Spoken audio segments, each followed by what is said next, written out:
It-tnejn filgħodu Mara Jameli ta' 27 sena ħadet il-ġurament tal-ħatra bħala sindku l-ġdid ta' Ħararaw.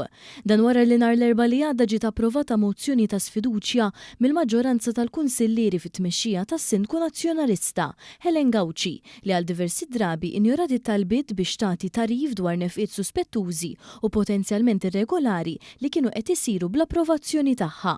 F'kumment lil One News wara l-ġurament is-Sindku Mara Jameli tenniet li qiset tkun qed taħdem fl-aħjar interess ta' residenti Arawrin. Id-dma tiegħi bħala sindku ġdida fil-lokalità tal-Gargur se nkun qed naħdem biex flimkien mat-tim tiegħi naraw li jsiru proġetti u inizjattivi innovattivi li huma bżonn jużi wkoll għar-residenti u anke lokali kif jixraq.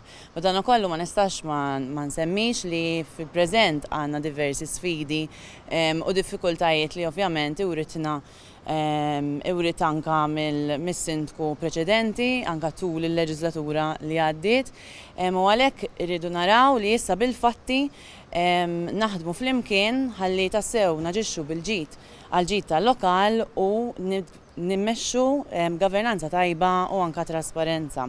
Sa dan it-tant Franceska Attard li riżenjat mill-Partit Nazzjonalista għall-istess raġunijiet se tkompli tokkupa l-kariga ta' viċi sindku bħala indipendenti.